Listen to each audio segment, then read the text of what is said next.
Welcome out to another episode of It's All Been Checked Before. This time, cost of living. Yeah, we're talking hot tub action or mud bath action. Either way, I'm giving away the ending, but either way, you saw it. That's why you're here. You're not here to listen to us talk about an episode you haven't seen, or maybe you have. Maybe that's how you experience it. Either way, hopefully it's not impacting your cost of living. You know what might help your cost of living? It's not going to hurt it that much. You don't even have to be at a comfortable cost of living. You don't even need a COLA cost of living adjustment. Check out the mothership. It's All Been Done Radio Hour this weekend, August 13th, Saturday, Boxland Media. New venue, Boxland Media. Tickets, same old place, iabdpresents.com. So now, get your papers in order. Cost of living, it's all been trekked before. Welcome out to another episode of It's All Been Trekked Before. Some of us are here. This is Steven. Jimmy-Jerome. Unfortunately, Keith isn't here because that's just cost of living, you know. Yes, I was going to go there if you didn't. Keith had to step away this week, but he'll hopefully be back next week.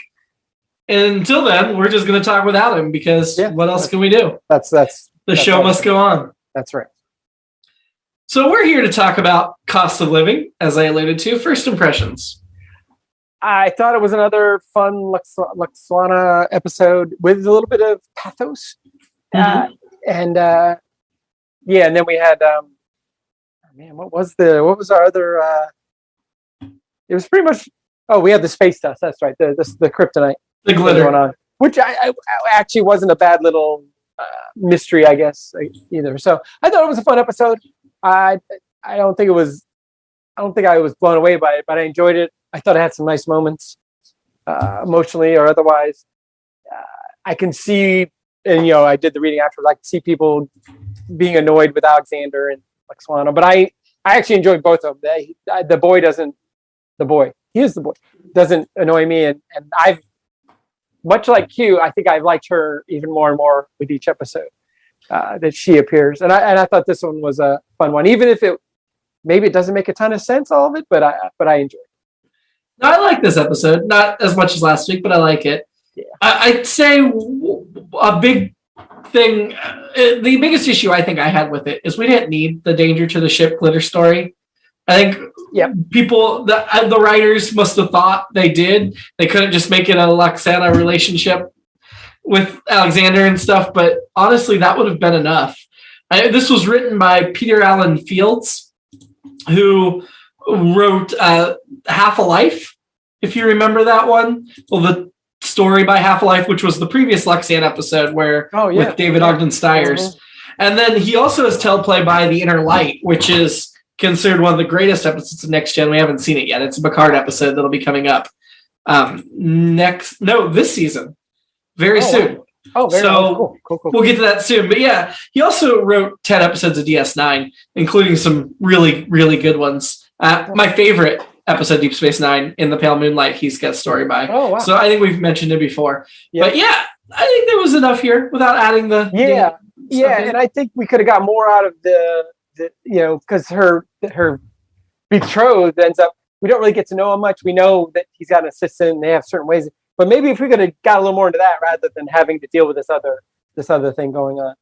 I think Third Minister Campio, who all we know of him is he's grumpy and he's uptight. Played by British actor Tony Jay, who best known for Hunchback of Notre Dame, the 90s the cartoon Time Bandits, Beauty and the Beast, My Stepmother's an Alien. He has 182 credits. Yeah, he worked. Sadly, no longer with us. This is his only on-screen Trek credit, but he did a couple of the video games. No Seinfeld. I thought it was a Seinfeld too, but it turns out he just did a Woody Allen. He did Love and Death with Woody Allen. So that's where I knew him from. He was the voice of Dr. Lipschitz in Rugrats. Yeah. Oh, wow. Yeah. So that might be that's relatively important. He did a lot of voice acting, it looks like. Yeah, he's one of those guys that looks familiar. Can't say that I knew his name or anything, but it would have been nice to develop him more for sure. His assistant almost had more of a personality than him because he was very like, got to follow the rules and that kind of thing. Patrick, played by Patrick Cronin, who Protocol Master Erko. That's him, Erko. Yes, he was in a couple Seinfeld episodes. Played Sid Farkas. He got hired, left the interview, and then he decided to touch a woman's garment on the way out.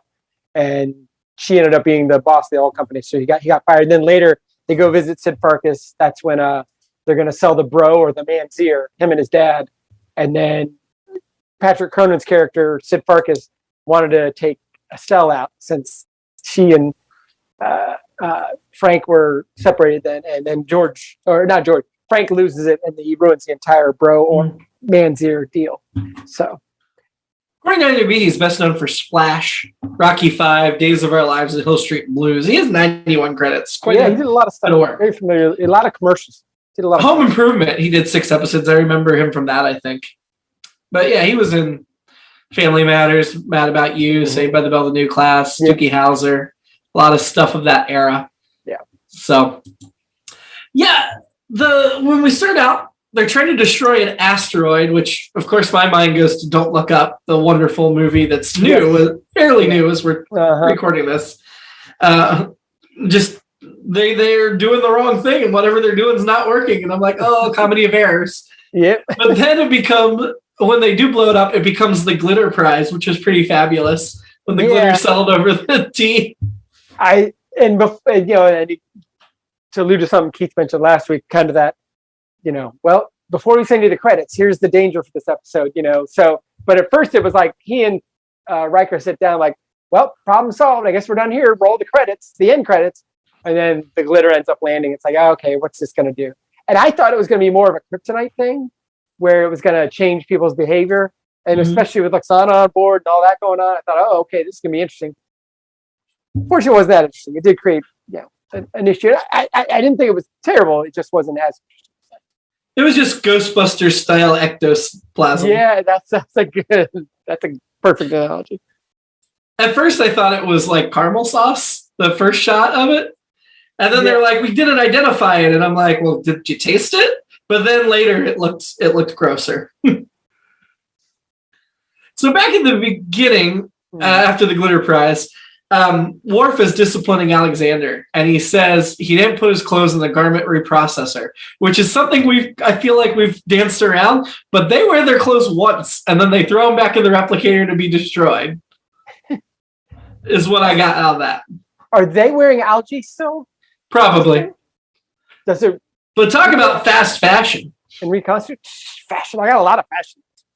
I do too, but I just meant fast fashion, like you get rid of clothes really quick. Right. Yeah. Although, clearly they still only pick from like 6 patterns. Yes. Yeah. They're limited, but it's always like putting on a fresh sweater. My first fashion note, Lwaxanna, lots of cleavage there when she comes aboard.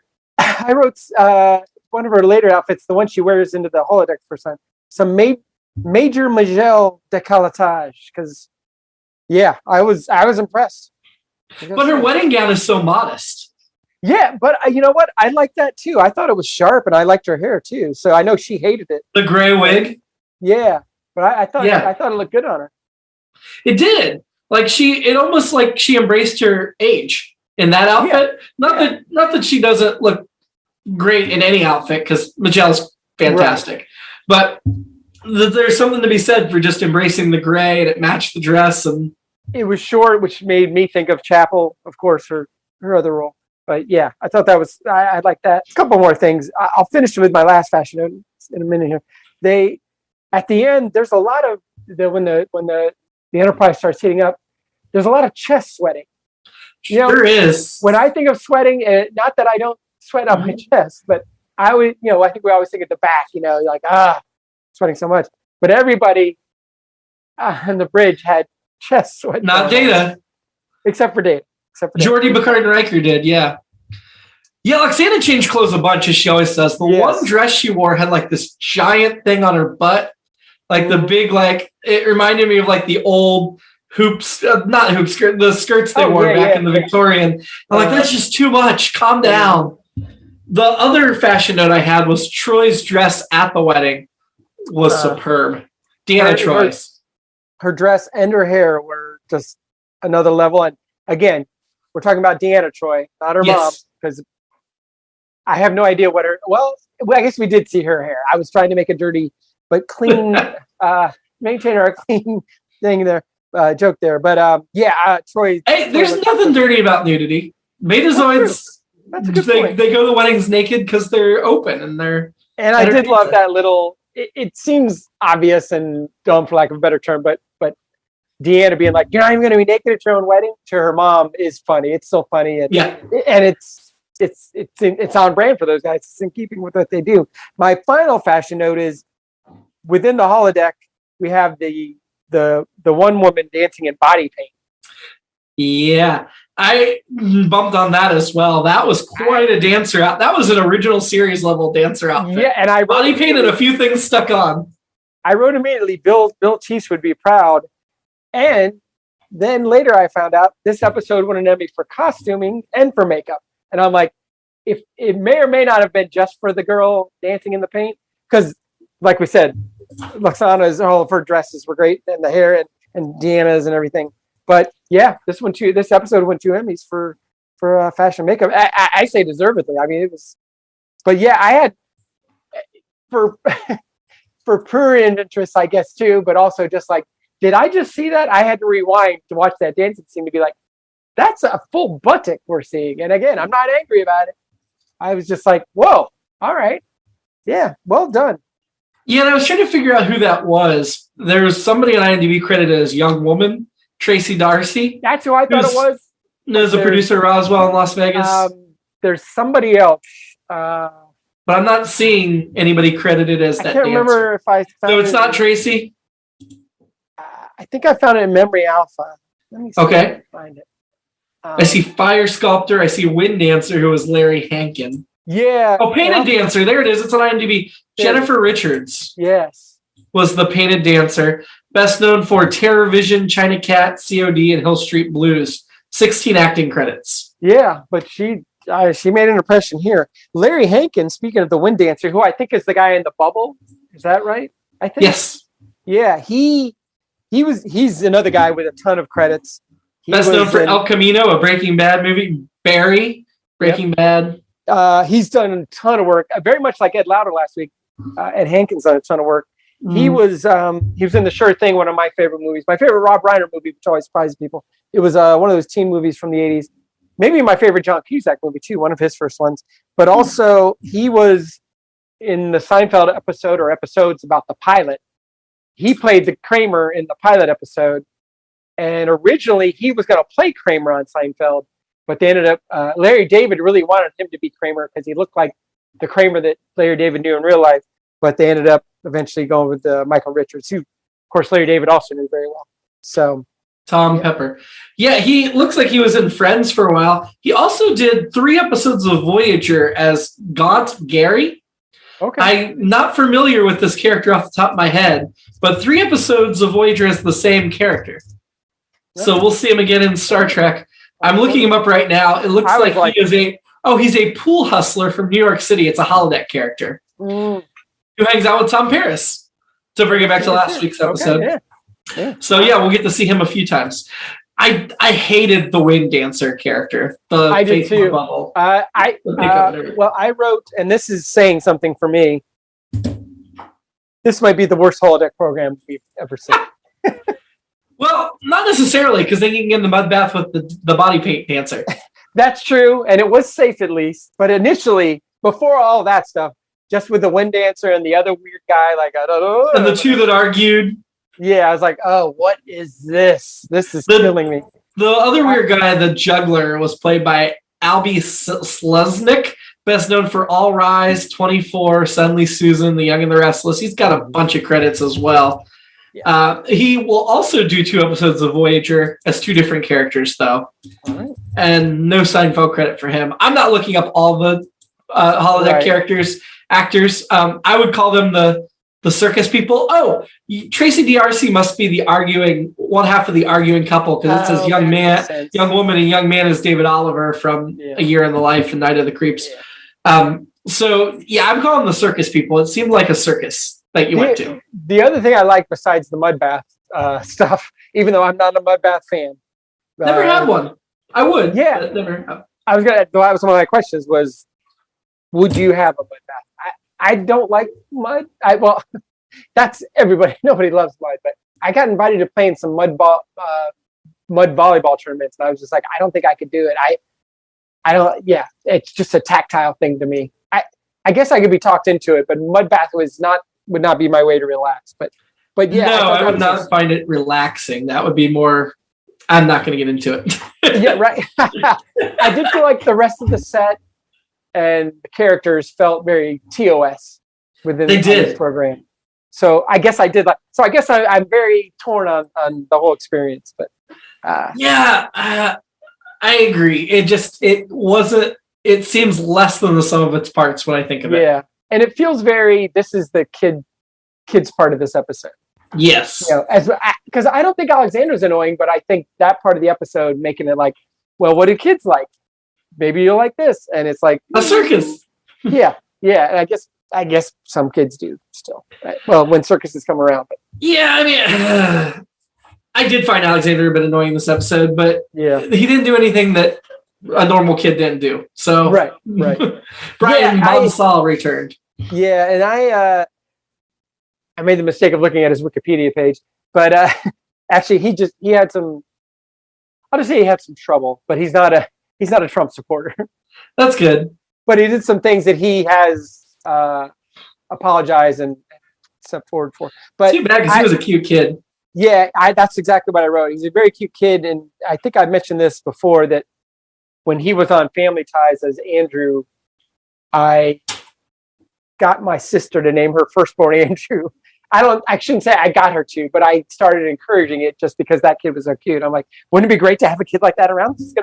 Actually, it was encouraging myself that wouldn't it be great? I'll be the Alex B. Keaton to this little kid, little Andrew. And I guess I kind of was for a little while, but yeah, he's a cute kid. Well, this was the actor's third episode as Alexander, but he's got 4 more, so we've still got plenty coming up. Cool. So when we jumping back to near the beginning of the episode, Lwaxanna comes on the Enterprise to get married, which I guess she's just using the Enterprise as her personal cruise ship now. Yeah. And it's always about romance with her. Every time she shows up, it's about romance. And it sounds like she met this guy on a dating app.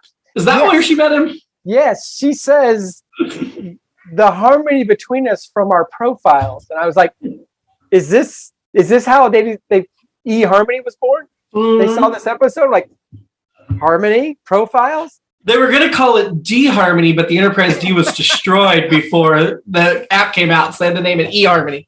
Everybody, do not go to D-Harmony. That's a completely different kind of website. Is it? I'm checking right now. In my mind, it's like Grindr is what I'm envisioning. I just went to dharmony.com and it is for sale, but you're going to have to pay $5,000 to get it. You know what? I might get on that. Nobody beat me to that. I might go out there. You got like 6 months till this episode comes out to do it. 5,000. Okay. See, they're thinking like I am. That's what that would be.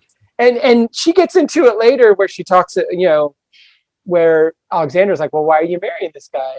Blah, blah, blah. Nobody really understands why she is. And she talks about, well, I'm older, That moment really struck me. The real honesty so where good. She says, when you get older and not wanting to be alone. Yeah. And I still think she, being who she is, could go out there and find a better guy. Yeah, and obviously she still looks fantastic. Yes. And I did read... And she's rich and powerful. Yeah. She's got to have guys fawning all over her. She can get better royalty or whatever for the planets. Mm-hmm. But yeah, it came out of nowhere, but she played it so well. And, the director's choice was to be tight on her, which I was like, yeah, because they never... There wasn't even a cutaway. It was like, we're staying with Majel for this. And I read some stuff that said this is like 4 months after Gene passed away. So they were she is thinking about Gene and using it. And it was very, very touching. That explains so much. Yeah. And this was one of our regular directors, Winrich Colby. So I'm sure he's worked with her before and knew what he was doing. I thought that was a really good choice. And it was like, again, it was like, man, this came out of nowhere. Not in a screeching halt kind of way. It was like, oh, I didn't know we were going to go here, because it was kind of a fun, we're hanging out with Alexander thing, and then it got real, and obviously it was real for her. So yeah, she killed it. But Majel, in my opinion, always kills it. Whether you like the character or not, she's excellent at what she does. Yes, she does. So she calls Worf Mr. Wolf throughout this episode. trying to figure out for a while. It's like, what is she? Oh, now I see what she's saying. Yeah. I think they repeat that in novels and stuff too. Oh yeah, that's funny. And I love when Picard finds out that she intends him to give her away, and he's like, nothing would please me more than to give her away. I love the flirtation between Lwaxanna and Picard, but I'm glad that it's one-sided. And quite honestly, while I do think Lwaxanna would hit that if he was willing, right. I also think by this point, she knows that he's not willing, and I don't think she's desperate enough to be hung up on him. I think she's now seeing it as a playful, joking relationship. Like she likes to push his buttons. Yeah, which that whole first conversation with him and Riker is a lot of fun with all that background and everything. So yeah, I enjoyed that a lot. I'll go back to something earlier when Lwaxanna first comes in and is hanging with Alexander, and when she comes in to see Deanna, interrupts the Worf and Alexander's thing, and they're talking about a contract, and then out of nowhere she's talking about, well, I had this thing, she's telling the story, and she's like, wait a minute, contract? And that was my reaction right away. It's like, contract? What are you talking about? I was like, I'm with her. It was just so funny. It was so perfectly acted that she's telling this story about, well, when I was on X planet or whatever, I remember meeting this person, blah, blah. Wait, contract? Yeah. Again, Michelle doing a great job. I feel like the Big Bang Theory should have established this is where Sheldon got his idea for the roommate contract. Yeah, that would have been great. We also get another Michelle talking to Michelle before they go into the holodeck. When she's like, computer, yes? Or whatever. She has a conversation with the computer, so I enjoy it. Lwaxanna's so great with Alexander. I liked their dynamic. Yeah, I did too. I thought it was great. And because it could have been, like I said, I think when they go into the holodeck, it's like, oh man, what kind of Captain Kangaroo nonsense is this? Mm-hmm. Don't get me wrong, love Captain Kangaroo, but this was like a D grade Captain Kangaroo. But yeah, their relationship was fun too. It was very enjoyable too. I think that might be part of why they're really pushing. After this, they really start pushing Troy and Worf towards each other. Okay. I mean, the mother-in-law's already come in, and the grandson and all that. Yeah. Like, all right. I never approved of that pairing. I still don't, but I see what they're doing. It's pretty obvious. Yeah. But, what Worf and Troy have going on, where she's helping him learn to be a parent, I think is interesting and fulfilling. I just wish they hadn't added the romance in on top of it. Yeah. Lwaxanna tells Alexander that there's lots of little people inside of them. And that, to me, was the dumbest thing in this episode by far. Yeah. I mean, Alexander takes it literally because later he's like, how about one of your little people comes out and takes control or whatever? But man, that was just a clumsy metaphor I did not appreciate. What was the other thing he kept repeating? Go higher? No, it said, wait, I wrote it down. Let me find it. No. What does the higher the fewer mean? That's what the poet said early in the episode. Played by George Eddie, I don't know. We're not going to look him up. Yeah. But the poet in the holodeck said the higher the fewer. And then he went and repeated it to the young man, young woman that were arguing. Yeah, I never understood what that meant. It made me laugh every time he said it. I think it was just supposed to be that this poet spouts nonsense. That makes sense too. Yeah. Maybe I appreciate that poet more now. Because it made me, and I'm sure most people were annoyed by this. I liked when he started doing the ha thing. Ha!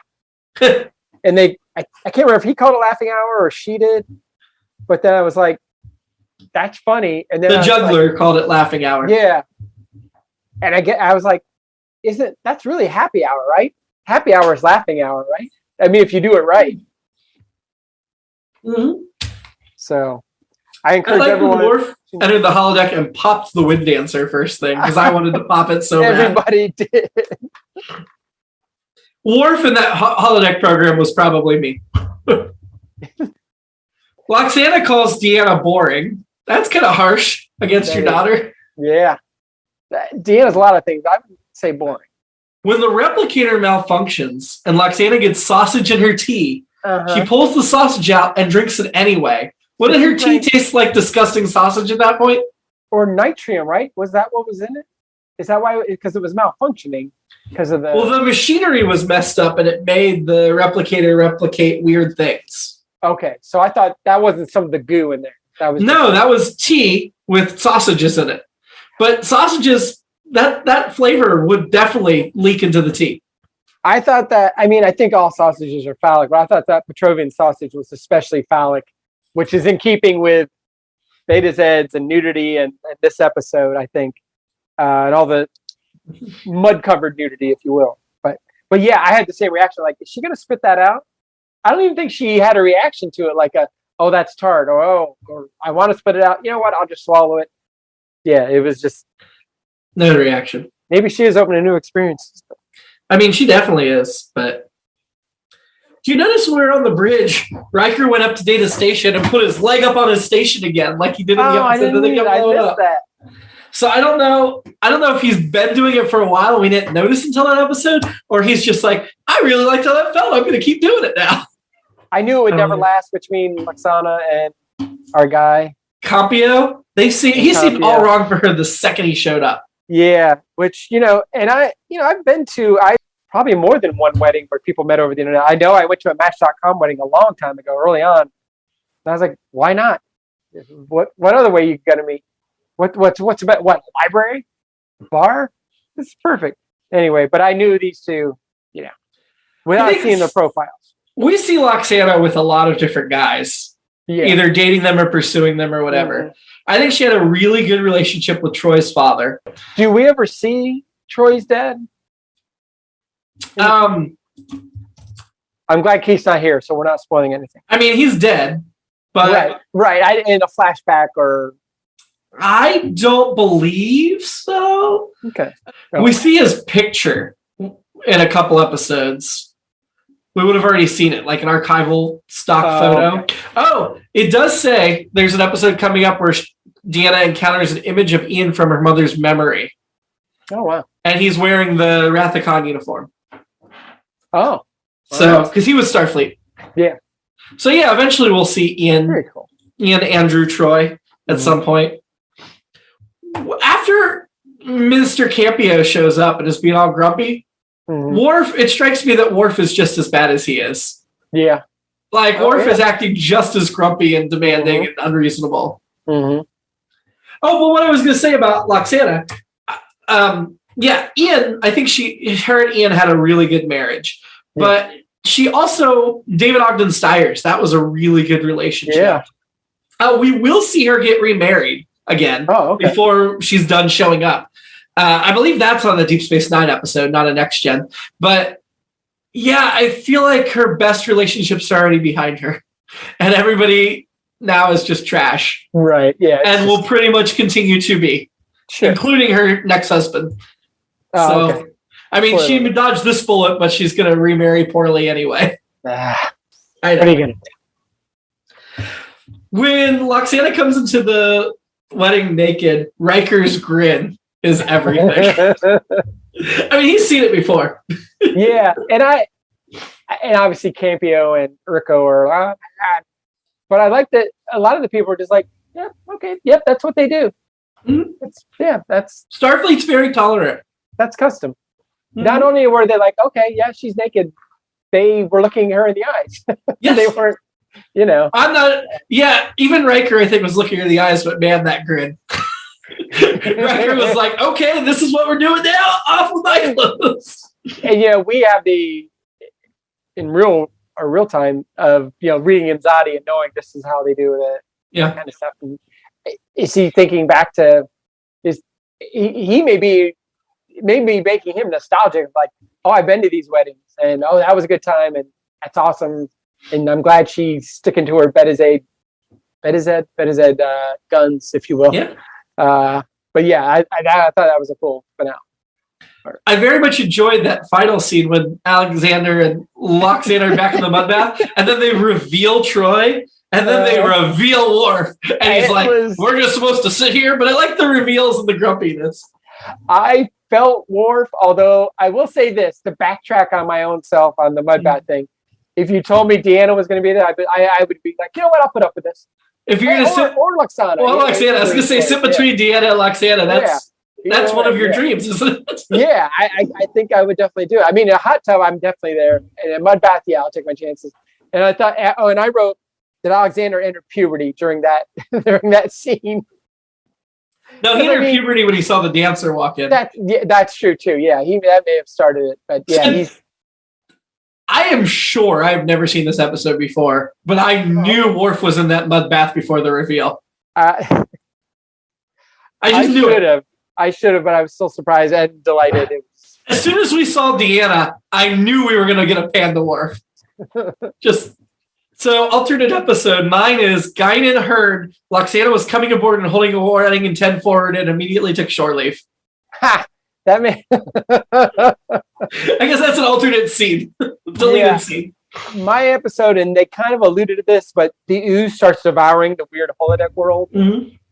I want to see the wind talker and some of those other people destroyed by the ooze. That's what I would like to see. So that is my alternate episode, is them dealing with their apocalypse. The best, I just thought of an expansion on my Guinan scene. She needed to be having a conversation with Picard and hinting at what was to come without telling him explicitly. And she's in the shuttle bay leaving. And then Riker comes in and talks about Lwaxanna, and Guinan just smiles away. As the Magellan leaves the shuttle bay. Yeah, that's awesome. Scale of 1 to 10, how annoying was Alexander?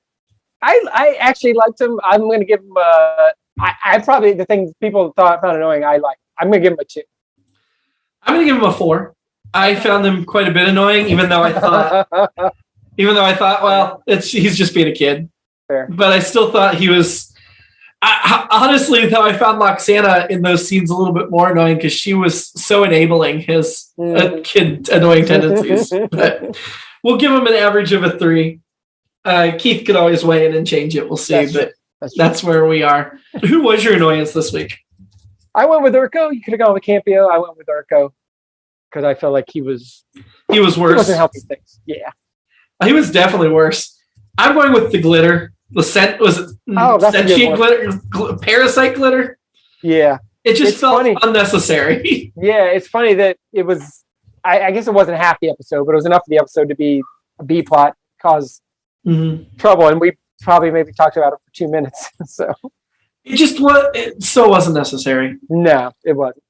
Who do you want to have a drink with? Lwaxanna. Yeah. I mean, part of me wants to have a drink with that dancer, but legitimately Lwaxanna. Right. Yeah, and this gets back to I always say this is a TOS and I don't think it's a sexist thing. It's an old guy thing for sure.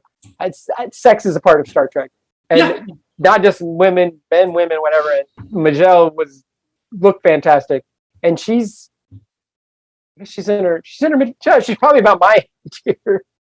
I think she's in her mid 50s. And your age now, she was then. She was then, yeah. Now she's nothing, unfortunately. No, she isn't. Rest in peace. But looks sensational. So yeah, I would definitely get a drink with her, and I would also try to talk her out of getting married, which I guess I didn't have to. But or talk her into marrying you. Yes, there you go. Speaking of sex and Star Trek, there is a Facebook page I follow that I can't say because we're a clean podcast and it has a curse word in the name of it. Mm-hmm. But they basically just post Star Trek memes. And somebody got on there this week and posted, I can't remember the exact wording, but it was something like, all these memes are so sexual. Why don't you people grow up? Gene Roddenberry imagined a future without sexual stuff. You want to see Kirk and Spock talking about sexual stuff. And so many people reposted her exact text with pictures that disproved it, especially from the original series, because there's so much sex in Star Trek.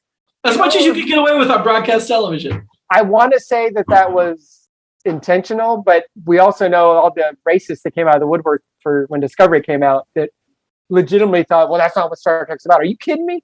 I have a feeling this person has left that Facebook page at this point. They have, and maybe Facebook altogether.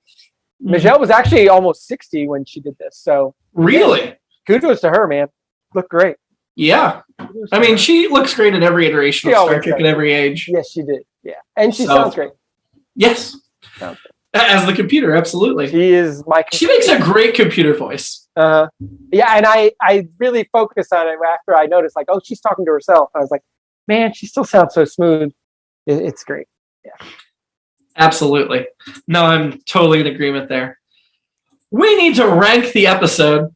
Yeah. Let's start with the Masterpiece Society. Better or worse? That's a good, I think that's a good ballpark to put it in. Masterpiece Society. I'm going to say under. Yeah, I'm not going to argue. I don't feel strong enough to argue it. Yeah. Under that is ethics. I'm going to rank this above that. Really? Yeah, I think. And again, this is that recency bias and you know, the impression you think of when you think of the episode.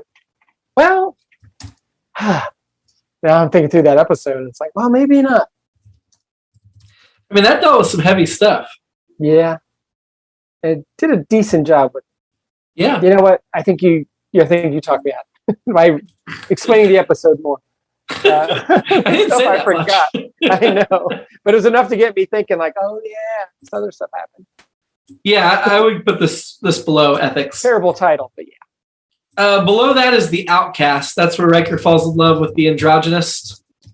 Oh yeah. Androgynous. I might go below that too. I think I would. Yeah. But we're real close. I would not go below that. All So right, we might have to have Keith decide. All right. But Conundrum is below that. Would you go below Conundrum? Yeah, that's a good stopping point. Yeah. So we can let Keith decide if it's above there or above. Above or below the Outcast? Yes. I think that's a good choice. Okay. That's fair. I love making Keith decide. I do too. It's one of my favorite things. It's the one good thing about him not making it for the podcast is us being able to do this. Oh, he's missed a few lately. It bumps me out. I'm glad he'll be back soon. Yeah. Next week, the perfect mate. Ferengi machinations unleash a diplomatic gift aboard the Enterprise. The rare, empathic, perfect mate, ready to bond with any male around her. All right. I thought the perfect mate would be man or woman, but okay. Well, this is a woman played by Famke Janssen. Oh yeah. All right. I'm already now. You've got me interested. I was gonna say. I probably mispronounced your name, but I figured that would be enough to get you interested.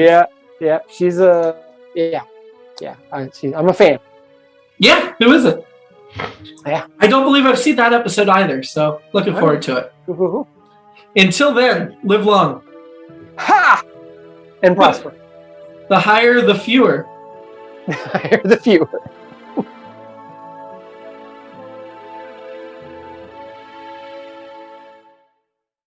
It's All Been Done presents Who's Got the Time?